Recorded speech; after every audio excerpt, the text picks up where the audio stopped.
असतो मां सद्गमयो तमसो मां ज्योतिर्गमयो मृत्योर्माम् अमृत्यगमयो। ओम शांति शांति शांति। प्रियात्मन, ये पुराने साल 2020 की अंतिम संध्या में मैंने चाहा कि जो सिलसिला हमने शुरू किया है उसका एक कड़ी एक वीडियो के रूप में, उसकी चर्चा के रूप में हम इसको कर लें। बहुत सारे व्यस्तता रहता है, इसलिए एक कंटिन्यूस रूटीनली मैं ज्वाइन नहीं कर पाता हूँ, रूटीनली मैं चर्चा में भाग नहीं ले पाता हूँ, इसलिए माफ़ी चाहता हूँ। क्योंकि पारिवारिक होने के कारण बहुत सारे व्यस्तता रहती है, घर की और समस्याएं रहती है चीज़ों की, तो इसीलिए हम हमेशा चर्चा में भाग नहीं ले पाता हूँ। लेकिन आगे कोशिश करूँगा कि कम समय के अंतराल में मैं फिर चर्चा को जारी रखूँ और आप लोगों से मुलाकात कर पाऊँ। आज हम जो डिस्कशन हम चला रहे थे, जे कृष्णमूर्ति जी का किताबों की आगे वाली जो चैप्टर्स थी उसके विषय में हम चर्चा कर रहे थे। चैप्टर 3 में चैप्टर का था कि first and last freedom by J Krishnamurti ji. तो इसके चैप्टर 3 हम चर्चा करने वाले हैं आज, जो है इंडिविजुअल एंड सोसाइटी, व्यक्ति और समाज। इंडिविजुअलिटी मतलब हमें एक व्यक्ति और पूरा समाज, और इनके बीच का को रिलेशन क्या है, क्या सचमुच समाज है या सचमुच व्यक्ति है। जी कृष्णमूर्ति जी का इस विषय पे क्या टेक है, क्या कहना था। तो उन्हीं की किताबों की जो मेन पॉइंट्स को ही मैं चर्चा करूँगा, चाहूँगा अपने तरफ से कुछ ना मिला हूँ। अच्छा, चैप्टरों की चर्चा के बाद कुछ और व्यक्तियों की भी इनपुट्स जो मैं दूंगा उन्हीं के नाम की अकॉर्डिंग ही दूंगा। इसमें मेरा अपना कुछ नहीं, मैं कोशिश करूंगा ना डालूं, क्योंकि मेरा अपना कुछ तो चीज़ें हो ही नहीं सकता। तो कहते हैं जय कृष्णमूर्ति जी, क्या इंडिविजुअल सोसाइटी के लिए है या सोसाइटी इंडिविजुअल के लिए? पहला प्रश्न खड़े करते हैं कि क्या व्यक्ति जो है, इंडिविजुअल जो है, वो समाज के लिए सेवा करने के लिए, खर्च होने के लिए पैदा हुआ है, उसका अपना कोई आज़ादी नहीं है, या समाज जो है वो व्यक्ति को पोषण करने के लिए है, व्यक्ति को बड़ा करने के लिए, व्यक्ति कैसा बनेगा उसको एक डायरेक्शन देने के लिए समाज है, कैसा रूप है, व्यक्ति समाज के लिए या समाज व्यक्ति के लिए है? पहला प्रश्न खड़े करने चाहते हैं। क्या इंडिविजुअल सोसाइटी के लिए है या सोसाइटी इंडिविजुअल के लिए है? हम सोसाइटी के लिए एक इंस्ट्रूमेंट है, क्या हम सोसाइटी के लिए एक इंस्ट्रूमेंट है, जैसे कि एक पॉपेट है? सोसाइटी समाज के लिए हम कुछ करें, कहते हैं ना, समाज के लिए कुछ करना चाहिए, देश के लिए कुछ करना चाहिए, ऐसे कहते हैं। अपने तो सारे कोई जीता है, मतलब इस सेंस की बात हम कर रहे हैं, अंदर की बातें हम कर रहे हैं। हम कोई सतह पर ऐसे बात नहीं कर रहे जो आम तौर पे बात चलती है, भाई खुद अपने लिए जिए तो क्या जिए, समाज के लिए जीना चाहिए, ऐसे। तो वही प्रश्न उठा रहे हैं, क्या हमारी अंतकरण में कोई भावना है कि हम समाज के लिए ही पैदा हुए हैं, जैसे कि हम कोई पॉपेट हैं समाज के हाथ में, और हम समाज हमें जैसे चाहे वैसे इस्तेमाल करे, एक्सप्लॉइट करे, चाहे बचर कर दे, वार में भेजकर, समाज के बीच में जो लड़ाइयों में भेजकर हमें समाप्त कर दे। तो फिर हमें तो समाज के लिए सोचना चाहिए, अपने व्यक्ति को तो कुछ सोचना ही नहीं चाहिए। बोले कि ये एक सीरियस प्रॉब्लम है। इफ़ सोसाइटी इज इम्पोर्टेंट, मान लो समाज ही इम्पोर्टेंट है, देन हमें इंडिविजुअलिटी काम छोड़ के सिर्फ समाज के लिए काम करनी चाहिए। और मान लो समाज व्यक्ति के लिए हो, और मान लो अदर वे अराउंड हो, समाज व्यक्ति के लिए है, तो समाज को कोशिश करना चाहिए कि उसकी दबाव व्यक्ति की पनपने के ऊपर ना पड़े। व्यक्ति जो है स्वयंभू फ्री, सारे फ्रीडम के साथ बढ़ना चाहिए। लेकिन व्यक्ति कैसे पिएगा, कैसे खाएगा, कैसे चलेगा, कैसे जीवन चले, सब समाज डायरेक्ट करता है। एक समाज में आप पैदा हुए, आप अलग से काम कर नहीं सकते, करने वाले देख लिए, जीसस ने किया, तो क्या हालत हुई, क्या असर हुई? उनको सूली पे चढ़ाने वाले उन्हीं के समाज के लोग, समाज के लोग थे। आज भले ही पूजा कर रहे हैं, आज कल भले ही उनको वो सर पे बैठा रहे हैं, लेकिन उनकी सिर पे, उनकी शरीर पे किल ठोकने वाले जो है वो भी यहूदी ही थे, यहूदी लोग ही थे। तो समाज जो है और सोसाइटी कोई आइडियल पैटर्न, एक सोसाइटी का एक आदर्श होता है ना, ऐसे आदर्श व्यक्ति होना चाहिए। उसमें कई सारे एग्जाम्पल होगी, M.K. गांधी होंगे, विवेकानंद होंगे, से समाज बोलता है कि ऐसे होना चाहिए आपको, बड़े होके ऐसे। आप अपने जैसा नहीं होना चाहिए, उस व्यक्ति समाज में जो गिने चुने लोग हैं, हर गली में लोग हैं, कोई मास्टर जी होंगे, कोई आदर्श पुरुष होगा। आजकल हालांकि वो चीज़ें बदल गई है, गली में जो बहुत ज़्यादा करप्ट करता है, थोड़ा गुण क्वालिटी का है, उसके पैसे की बहुत सारे पता ही नहीं सोर्स है, बड़े बड़े गाड़ियां हैं, तो आस पड़ोस लोग अंदर से तो यही चाहते हैं कि अरे भाई उसके जैसा तू कब कमाएगा, उसके जैसा तू कब बनेगा। नियम तोड़ने वाले, थोड़ा सा वेगाबॉन्ड टाइप का चीज़ें हो, वो आदर्श बनते जा रहे हैं। बट पहले की जो आदर्श थे वो भी कोई फ़ायदामंद नहीं थे, अभी की जो आदर्श है वो भी कोई फ़ायदामंद है। अंत, क्योंकि अंत तो यही है कि तुम अपने जैसा न बनो, जैसे पैदा हुआ हो उसकी जैसा बनो। हर गली में आदर्श है, समाज का भी आदर्श है। तो बोलते हैं कि फ्री में जीने देना चाहिए हमें। ये प्रॉब्लम को डील करने के लिए बोले ये जो प्रॉब्लम है, ये जो समझने वाली बात है। और एक तीसरा रास्ता भी है कि थोड़ा समाज की भी बात रखा जाए, थोड़ा व्यक्ति का भी आज़ादी देखा जाए, और बीच की मिड वे हो। तो मिड वे एडजस्टमेंट एक हिपोक्रेसी होता है, जहाँ मौका मिले व्यक्ति अपने फ्रीडम जाहिर कर देता है, बोलता है कि मैं फ्री हूँ करने के लिए, और जब मौका मिले, जब हाथ से बात निकल जाए, तो वो तब समाज प्रेमी हो जाता है। मैंने जब हारने को हो तो बोले तुम्हें कि मैं जानबूझ कर हार गया क्योंकि मेरे को समाज की भला चाहिए था। जहाँ निचली, अगर सामने वाला जो है दुर्बल है, वहाँ अपना फ्रीडम जाहिर करना कि मेरे को भी तो जीना है, मेरे को भी तो आज़ादी चाहिए। तो मिड वे भी, वो भी खतरनाक है, वो हिपोक्रेसी है। पहले वाला दो तरीका कि व्यक्ति जो है अपने आज़ादी से जीना है, समाज के आदर्श के बगैर, या समाज व्यक्ति को ही यूटिलाइज खर्चा करना है, जो भी करना है। तो ये कहते हैं कि इसको समझने के लिए हमें कोई बुक, कोई आइडियोलॉजी, कोई लेफ्ट राइट, कोई कम्युनिस्ट, कोई सोशियोलॉजिस्ट की मदद की ज़रूरत नहीं है, कोई बुद्ध, कोई क्राइस्ट, कोई महावीर की टीचिंग का सहारा लेने की ज़रूरत नहीं है, क्योंकि वो सारे जो है वो ओपिनियंस हैं फैक्ट के रूप में, फैक्ट के विषय में। फैक्ट, क्योंकि जो परेशानी, जो प्रॉब्लम है, जो समस्या है, वो आपके सामने भी वैसे ही है जैसे बुद्ध के सामने था, जैसे क्राइस्ट के सामने था। तो सेम टू सेम प्रॉब्लम है, तो प्रॉब्लम का जो फैक्ट है उसको आप देखो। वो फैक्ट के विषय में उन्होंने क्या निर्णय लिया था, उस ग्रंथ ने क्या बताया था, उस विषय, वो तो फैक्ट के विषय का ओपिनियन है, वो उनकी कंक्लूजन है, उनकी वे आउट है, वो आपके लिए लागू नहीं होगा। और वो फैक्ट जो है वो वैसा कि वैसा आज प्रेजेंट नहीं है, क्योंकि समस्याएं बदलती रहती है, क्योंकि जीवन जो है लाइव है, तो समस्याएं बदलती रहती है। तो सिर्फ ओपिनियन होगा, बोलते एक्यूरेट नहीं होगा।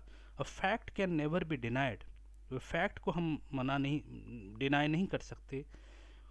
Opinion about fact can be denied, क्योंकि अलग अलग समय में वो फैक्ट की जो पोजीशनिंग है वो अलग थी। वो क्योंकि समय में समाज अलग थी। एक समय में समाज ऐसे था, राजाओं वाली समाज था, या जंगली वाला समाज था, अलग अलग समाज। आज के समय में भी एक समाज के अंदर भी कितने छोटे छोटे समाज हैं, कितने भाषाएं बोलने वाले, कितने प्रदेशों के लोग। तो इसका मतलब समाज बदलती रहती है, मान लो ऊपर ऊपर से भले ही सही, तो कई सारे उसकी पैरामीटर्स चेंज होती रहती है। तो इसलिए fact can not be denied, but opinion about the fact can be denied. हम इसकी सच्चाई को कैसे जान सकते हैं, उसके लिए हमें कोई पूरा, हमें पहले की सारा जो बैकग्राउंड्स हैं कि इस ग्रंथ ने, इस धर्म ने, इस गुरु ने, इस पुराने किसी महापुरुष ने क्या बोला, वो सब प्रोपागंडा, ये सब चीज़ों से, या कम्युनिज्म बोलता है समाज ऐसे रहना चाहिए, व्यक्ति ऐसे रहना चाहिए, या सोशियोलिज्म बोलता है कैसे, तो उस हिसाब, उन सारी चीज़ों को हमें, क्योंकि वो तो फिर नकल करना हुआ ना, वो सब चीज़ों से परे हटकर, वो सब से फ्री होकर हमें परेशानियों को खुद से देखना पड़ेगा, जीरो से स्टार्ट करना पड़ेगा। वी नीड अ माइंड जो कि कम्प्लीटली चीज़ों को समझे, पार्शियली ना समझे।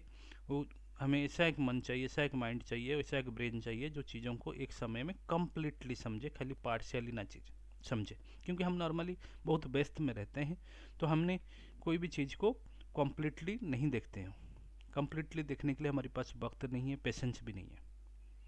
हम किसी को देखते हैं तो वैसे तो परेशानी है, हम किसी को फिजिकली भी देखेंगे तो एक गुलाब को भी देखें तो उनकी सारे पंखुड़ियाँ हमें नहीं दिखेगी, घुमा घुमा के देखना पड़ेगा। एक समय में एक तरफ का दिखेगा तो दूसरी तरफ नहीं दिखेगा। ये फिजिकली ये दिक्कत है। एक व्यक्ति को हम देख रहे हैं सामने की तरफ से तो पीछे की तरफ हमें नहीं दिखाई देगा, तो हमें कोई चीज़ें दिखाई पूरा नहीं देता है, कोई चीज़ें सुनाई पूरा नहीं देता, लेकिन हम उसकी पूरा आकलन कर सकते हैं। तो इसीलिए हम कहते हैं कि हम पार्शियली नहीं, कंप्लीटली देखना चाहिए। प्रॉब्लम इज नेवर स्टैटिक, बोले प्रॉब्लम कभी स्टैटिक नहीं है, चाहे वो स्टारवेशन हो या साइकोलॉजिकल हो, चाहे वो अकाल की समय चीज़ें हो, बेरोजगारी हो, या समाज की कोई वास्तविक, उसकी परिस्थितियाँ अलग अलग समय में अलग अलग उसकी सोल्यूशन चाहिए होगा। मतलब आप कहेंगे भूखमरी का जो समस्या है उसकी हल, उसकी सोल्यूशन वैसा ही होगा जैसे 70 के दशक में होना चाहिए था, जैसे अंग्रेजों के टाइम में होना चाहिए था, या जैसे मीडियावल के टाइम में होना चाहिए। नहीं, परिस्थिति बदल गई है, पॉपुलेशन बढ़ गई है, एनवायरमेंटल चेंजेस अलग हो गई है, ग्लोबल वार्मिंग का इस असर अलग हो गई, क्लाइमेट पे असर अलग हो गई, मिट्टियाँ सॉइल कम बचे हैं, तो हमें अलग तरीके से कोशिश करना पड़ेगा भूखमरी के लिए। वैसा कोशिश नहीं चलेगा जो 60-70 के दशक में हुई थी। तो यही बात कह रहे हैं कि प्रॉब्लम इज नेवर स्टैटिक, चाहे वो स्टारवेशन को हो, चाहे वो मनस्थितिक हो, साइकोलॉजिकल कोई प्रॉब्लम हो, any crisis is always new. उनके कह रहे हैं mind must be fresh, clear, Swift, एकदम शांत, कोई सोल्यूशन करने की अंदेशा से लेकर माइंड उसकी पोस्टमार्टम करना चाहिए प्रॉब्लम को। व्यस्तता से टाइम पास सुनने की इस तरह की से कोई सोल्यूशन नहीं निकलेगी। कई पीढ़ियाँ ऐसे चली जाएगी लेकिन सोल्यूशन नहीं निकलेगी। सोल्यूशन आपको मान लो चाहिए तो आपको जेन्यूनली सोल्यूशन की खोज के लिए इंतज़ार करना चाहिए, वेट करना चाहिए और उसकी पीछे लगना चाहिए। और माइंड ऐसे फ्रेश माइंड में क्या बोलते हैं, clear, Swift in its pursuit.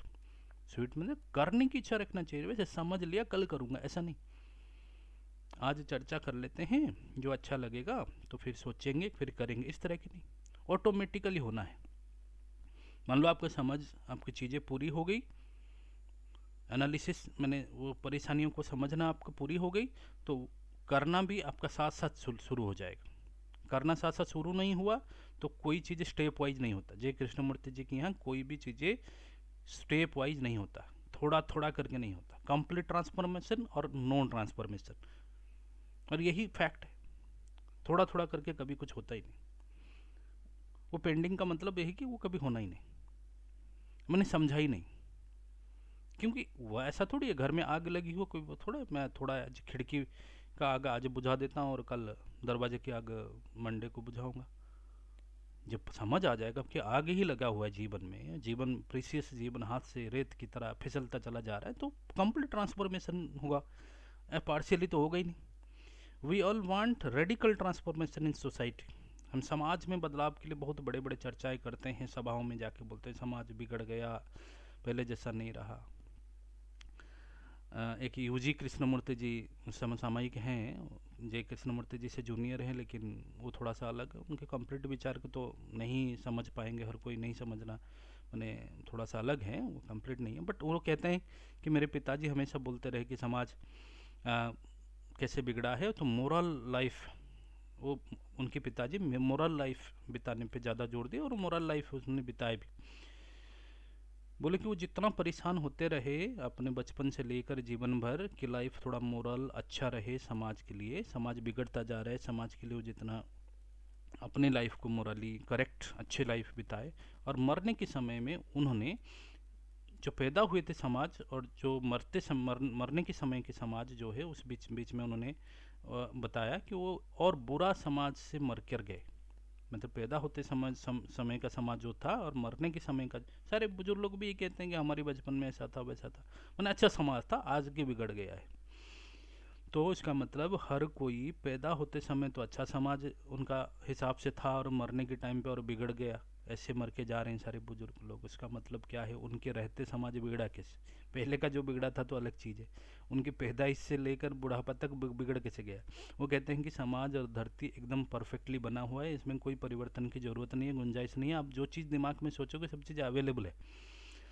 तो यही चीज़ वो यूजी की कहना है, यूजी कृष्णमूर्ति जी का।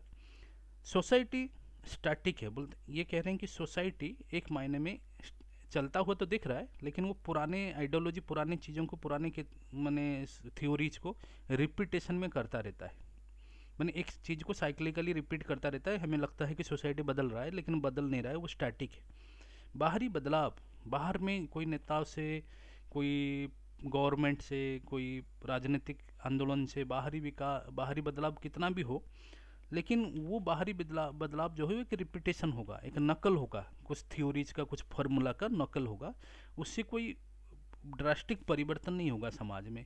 वो घूम फिर के फिर वहीं आ जाएगा, घूम फिर के समस्याएं फिर वहीं आ जाएगा। तो इसलिए वो बाहरी जो द एक्शन बिटवीन यू, बोले कि बदलाव किस में होना चाहिए, बदलाव बोल रहे हैं कि समाज जो है वो मेरे और आपके बीच का जो रिलेशन है, आपके और आपके फ्रेंड के, आपके पड़ोसी के साथ जो रिलेशनशिप है, वो रिलेशनशिप जब तक सुधरेगा नहीं, वही रिलेशन, आपके और मेरे रिलेशनशिप ही समाज है, उनकी कहना है। वो बड़ी समाज है, वो तो थ्योरी का, हम अपने समस्या को दूर कहीं एक समाज के ऊपर ढकेल देना चाहते हैं और बैठ के चाय पी के चर्चा करना चाहते हैं, समाज बिगड़ गया कैसे सुधरेगा, वो गवर्नमेंट ऐसा करने, नेता अच्छा नहीं है, बुरा है, नहीं है ना।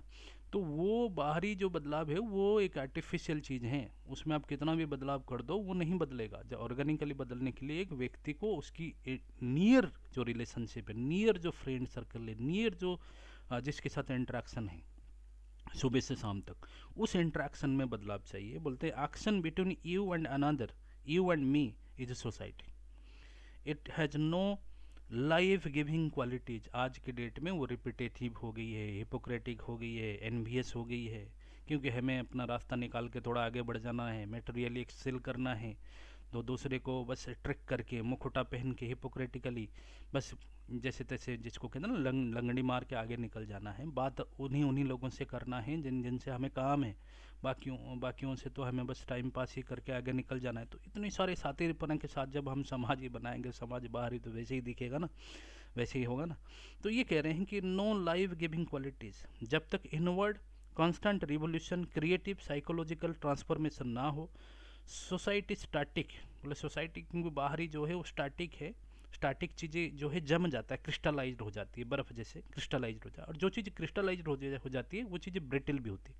वो विज्ञान में बोला जाता है, जो चीज़ क्रिस्टलाइज्ड है, स्टैटिक है, क्रिस्टलाइज्ड है, वो चीज़ में ज़्यादा ब्रिटलनेस आ जाती है, वो थोड़ी सी चोट लगने से वो टूट सकती है, टुकड़े टुकड़े हो जाते हैं। इसलिए समाज में हमारे इतने सारे विभेद है, टुकड़े, हम हिंदू है, मुसलमान है, इंडियन, मैंने देश को लेके, जाति को लेके, भाषाओं को लेके इतने सारे विभेद हैं, एक बाबाओं के, दूसरे बाबाओं के, एक ग्रंथ में एक धर्म के अंदर भी एक सेक्ट दूसरे सेक्ट, उनके बीच में भी माने पार्टीशन तो भरे पड़े, कोई किसी के साथ अलग होने के लिए पार्टीशन भरे पड़े, और पार्टीशन ही हमारी एक साधन है, वे आउट है समाज में जिंदा रखने के लिए।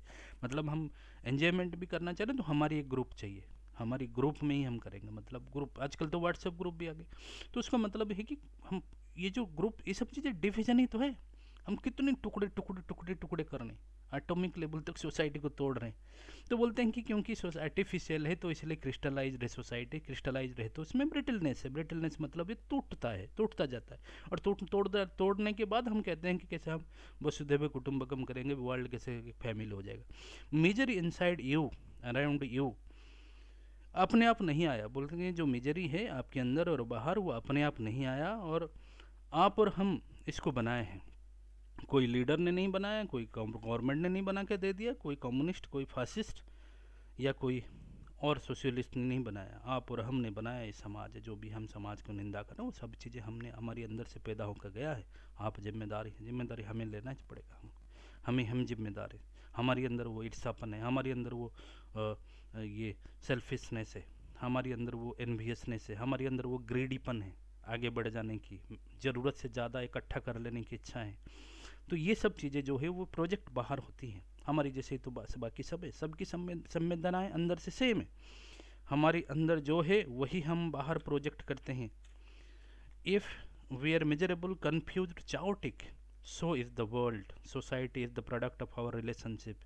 If our relationship is egocentric, narrow, limited, national मतलब जो एक देश के बीच में जो हम झगड़ा कर रहे हैं, national, we project that outward। बोलते हैं कि जैसे एक समुंदर के किनारे आप खड़े होते तो ज्वार नीचे जाता है पहले समुद्र की ओर, फिर आता है किनारे की ओर, बीच की ओर। तो बोलते हैं कि वो जो अंदर की ओर, समुद्र के अंदर की ओर जो ज्वार जा रहा है, लेके जा रहे तरंग, वो हम है, हमारी अंदर इंटरनल तरंग है जो भावनाएं हैं, और जो बाहर की बीच की ओर लाके फेंक दे रहा है पानी, वो समाज है। तो मतलब हम जो अंदर की ओर हमारी हम हैं, वो तो हम व्यक्ति है, और जो हमारी भावनाएं, सोच, हमारी जो सारे हिपोक्रेटिकल एक्टिंग सब चीज़ें जो ये सब चीज़ें जो हम बाहर प्रोजेक्ट करते हैं, यही समाज है। एक ही समुंदर है, एक ही पानी है, बस अंदर की तरफ पानी जा रहा है वो हम हैं, बाहर की तरफ पानी जो ज्वार आ रहा है वो समाज है। मतलब उसमें कोई डिवीजन विवीजन है नहीं, वही सेम पानी इधर जाए उधर हो रहा है, उनकी कहना है, समझ ले। तो ये सोसाइटी एक ही समुंदर की वेव है, so we must begin near. तो इसलिए हमें बहुत दूर का कोई समाज हाइपोथेटिकल वहाँ नहीं काम करना है, काम हमें करना है तो हमें नज़दीक करना है, हमें खुद के साथ करना है। Concern our self with our daily existence, हमारी अर्निंग, हमारी आइडियाज़, हमारी बिलीव्स। जब तुम अपनी ऑक्यूपेशन, मनी गैदरिंग देखोगे तो वहाँ शत्रुता दिखाई देगी। अब ऑफिस में जाओगे, वर्क प्लेस में शत्रु, 4-5 शत्रु आपको दिखाई देंगे कि कौन आपको पत्ता काट रहा है, कौन क्या कर रहा है, आपको कैसे कैसे हो रहा है, वो सारे दिखाई देगी। तो हमारी constant becoming greedy, a clerk wants to be a manager, हमारी सभी आगे पहुंच जाने की इच्छाएं जो है आपके अंदर है, हमारे अंदर है क्या हम नहीं करें ऐसा? वो कह रहे हैं ऐसे ऐसे नहीं, बात है कि हमें अर्निंग पे जोर नहीं है, हमें अर्निंग के साथ साथ अभी बहुत ज़्यादा जोर हो गई है कि हमारी कोई इज्जत भी तो है, हमारी कोई पोजीशन भी तो है, हमारी कोई ख्याति भी तो है, हमारी कोई एड्रेस भी तो है, हमारी कोई नाम, व्यक्ति, इंडिविजुअलिटी भी तो है। वो चीज़ पे ज़्यादा जोर है। खाली कमाना खाना है, हमारी जो ज़रूरत रिक्वायरमेंट है, वो रिक्वायरमेंट को हम टेक्निकली नहीं देखते कि हमारी जो रिक्वायरमेंट है वो फुलफिल है कि नहीं है। रिक्वायरमेंट फुलफिल तो कब का हो चुका है, लेकिन हम लगे हुए हैं और इकट्ठा करने के चक्कर में। क्यों? और उस इकट्ठे चक्कर में हम 2-4 मर भी जाए, कोई हमारी कोई, हम उसको देखना भी नहीं चाहते। हम करप्ट बंदा करप्शन क्यों करता है? और उस करप्शन के चक्कर में कितने गरीब रात में भूखे सो जाते हैं, कितने गरीब को मेडिसिन नहीं मिल पाता, दवाई नहीं मिल पाती, बहुत सारी चीज़ें हो जाती है। लेकिन वो देखना चाहता है क्या? नहीं चाहता। क्यों क्यों नहीं चाहता? क्योंकि वो उस स्टार्टअप में अपने आप को एक्सेल करना चाह रहा है कि 100 करोड़ के लोगों के ग्रुप की से वो 1000 करोड़ की कमाने वाले लोगों के ग्रुप में शामिल होना चाहता है। तो वो होड़ लगा हुआ है। तो वो क्या बेसिक रिक्वायरमेंट है? वो क्या वो उसकी ज़रूरत है? नहीं ना। लेकिन फिर भी ये एक मार्च चल रहा है। वही समाज में इतना हैवोक क्रिएट किया है, according to J Krishnamurti. Constant becoming greedy, clerk want to be a manager. जो कि ये दिखता है कि हम सिर्फ जीविका निर्वाह में नहीं रुकते, बल्कि पोजीशन और प्रेस्टीज भी चाहिए। और वो पोजीशन प्रेस्टीज जो है वो एक टेम्पोररी है, और वो एक हाइपोथेटिकल है, और कोई किसी को देखता नहीं, और हम बनाने पे फिराक लगते हैं, और उस चक्कर में हम अपने जान भी ले सकते हैं, दूसरे की भी जान जाए परवाह नहीं। मैंने एक हाइपोथेटिकल पोजीशन है, आपको कौन आजकल किसी को क्या देखता है? तो लेकिन फिर हम इसी को बनाने के चक्कर में पूरी समाज को ऐसे बिखरा दिए। पोजीशन और प्रेस्टीज भी चाहिए। This created havoc in society, in relationship, in society, in relationship. लेकिन हमें सिर्फ लाइवलीहुड चाहिए होता तो हम राइट मीनिंग ऑफ अर्निंग को देखते, जिसमें एनवी नहीं होता। राइट मीनिंग ऑफ अर्निंग करेंगे तो हमें बहुत सारे, माने शत्रुता किसी के साथ नहीं करना पड़ेगा, इतना तो हम कमा ही लेंगे, इतना तो हम अर्निंग कर ही लेंगे। Envy to get power, then politics that leads to war. तो फिर पहले पावर पाना है, और वैसे बहुत सारे कुछ पावरफुल लोग मिलकर समाज की हेड बन जाते हैं, कंट्री का हेड बन जाते हैं, फिर पॉलिटिक्स गवर्नमेंटों को पकड़ते हैं, फिर देश देश के बीच में वार होती है। मतलब हमारी व्यक्तिगत जो आगे बढ़ने की होड़ है, वो सारे गैदरिंग हो के कंट्री का, फिर कंट्री से इंटर कंट्री के बीच में टसल के बीच में फिर वार शुरू हो जाती है। So that clerk directly link to the work. वो कह रहे हैं वो जो क्लर्क है जो आगे बढ़ना चाह रहे हैं मैनेजर होने के लिए, वो सीधा सीधा वर्क के साथ लिंक हो गया। हमारे रिलेशनशिप निश्चित रूप से लव बेस्ड नहीं है, बोल रहा है हमारी एक दूसरे के साथ जो इंटर रिलेशनशिप है वो प्रेम से बेस्ड नहीं है, लव बेस्ड नहीं है। हम लव की बात करते होंगे, लव होता तो ऑर्डर, पीस, हैप्पीनेस होता, और लव होता ना हमारी रिलेशनशिप में, तो समाज में ऑर्डर होता, पीस होता और हैप्पीनेस होता। नो हस्बैंड और वाइफ डोमिनेटिंग अदर। तो एक हस्बैंड वाइफ को डोमिनेट नहीं कर रहा होता, और वाइफ हस्बैंड को सब अपने बच्चों से साबित करना नहीं चाह रहा होता। प्रेम होता तो प्रेम में कोई अधिकार जमाना नहीं होता रिलेशनशिप में, which creates jealous, anger, passion and conflicts in relationship. Stupidity है कि हम रॉन्ग वैल्यूज देते हैं इन चीज़ों को। कई बार हम क्या करते हैं, बुरे चीज़ को भी रॉन्ग वैल्यूज देते हैं लाइफ में। जैसे हमने बताया ना कि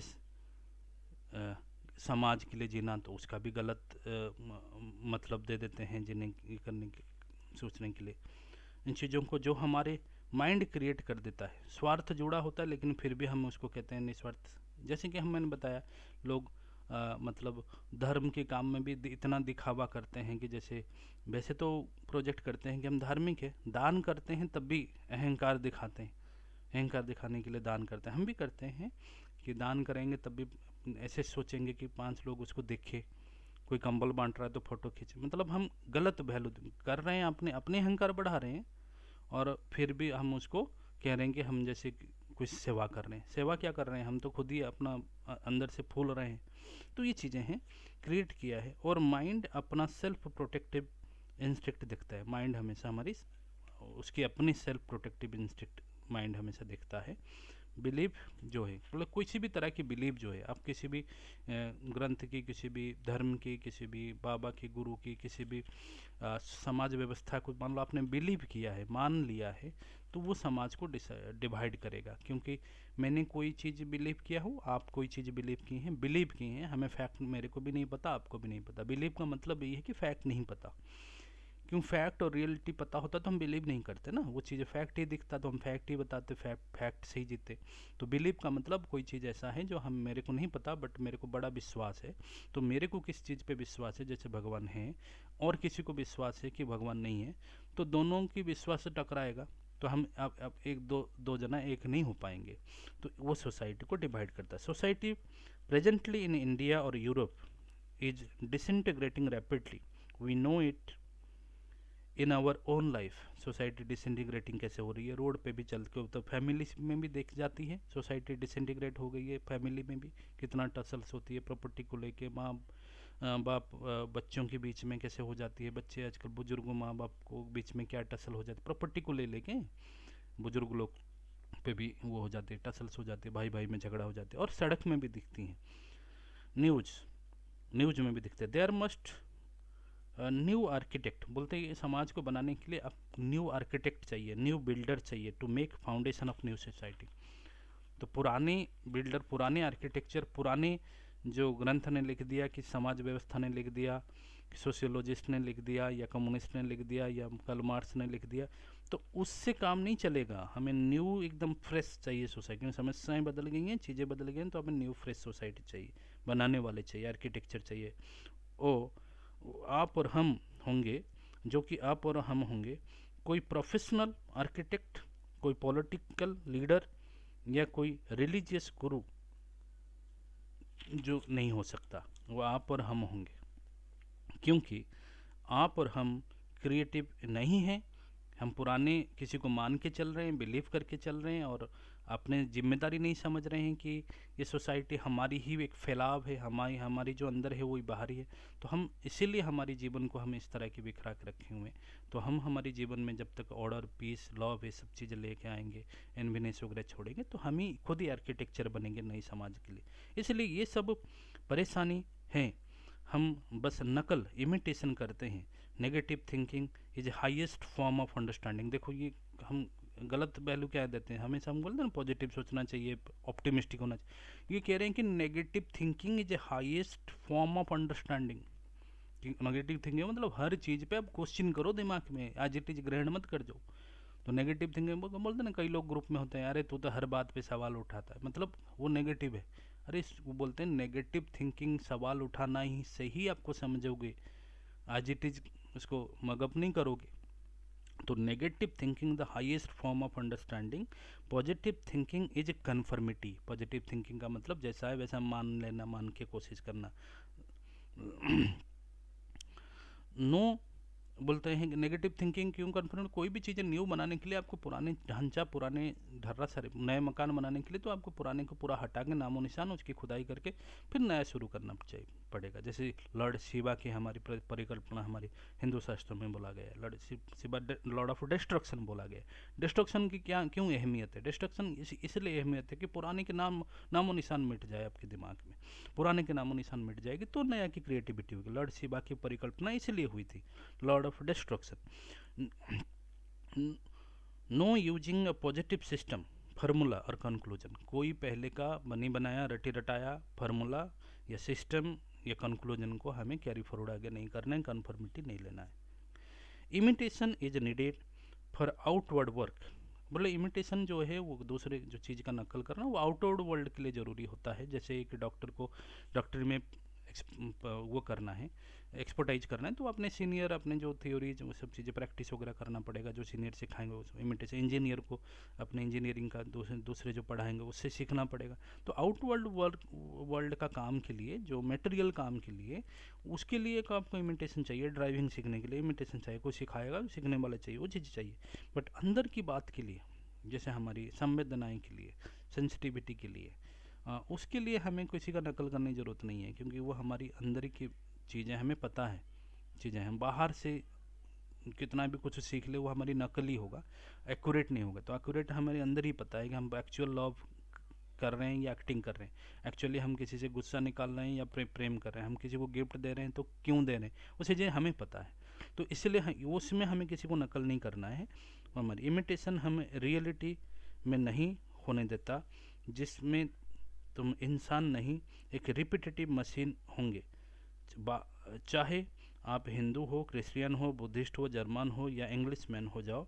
इसीलिए डिसइंटीग्रेशन का एक मूल कारण इमिटेशन है। तो जो भी नकल कर रहे हैं हम किसी भी समाज व्यवस्था का, गुरु का, धर्म का, चीज़ों का, तो इससे हमारी समाज में डिसइंटीग्रेशन हो रही है हर समाज में। Authority leads to copying. बोले कोई भी अथॉरिटी किसी जैसे कृष्णमूर्ति जी का भी क्यों ना मान लो, आचार्य जी मान लोगे तो आचार्य जी मानने का मतलब है कि अथॉरिटी। तो अथॉरिटी मतलब चाहे कोई भी किसी की भी बात को अथॉरिटी मानोगे तो एक अथॉरिटी दूसरे अथॉरिटी के बीच में टसल होगा, और वो अथॉरिटी जो है वो उसकी समय का वो कोई कौन से समाज के लिए बोला है, आप उसकी बात को एज ए मिरर आप यूज कर सकते हो। अपने फैक्ट को आप अपने हिसाब से बनाना पड़ेगा। फ्रीडम फ्रॉम अथॉरिटी होना चाहिए टू बी क्रिएटिव। तब क्रिएटिव होने के लिए सारे अथॉरिटी से फ्री होना पड़ेगा। आपको याद होगा कि आप कोई नया किया हो, आपने जब कभी कोई जीवन में कुछ चीज़ें नया किया हो, एकदम अलग सा लीड से हट के किया हो, तो आपको कितना अंदर से खुशी मिलता है। आपको पता रहता है कि आपने ये चीज़ें बहुत छोटा सा काम कोई आपने नया किया हो, किसी से सीखे बगैर किया हो, अपने आप अंदर की प्रेरणा से आपसे हो गया हो, तो वो चीज़ें का भनक आपको कभी कहीं आपने मार किया हो जीवन में तब हुआ हो। तो इसलिए वैसा ही हमें एक नया समाज की सोच सकते हैं, नए समाज की फाउंडेशन डाल सकते हैं। ये था जे कृष्णमूर्ति जी का ये चैप्टर जो है chapter 3 society and individual and society के विषय में। आशा करता हूँ ये साल के अंत की ये टॉपिक है, जल्दी में इसको कवर किया, समय तो ज़्यादा होता जा रहा है। ओम शांति शांति शांति।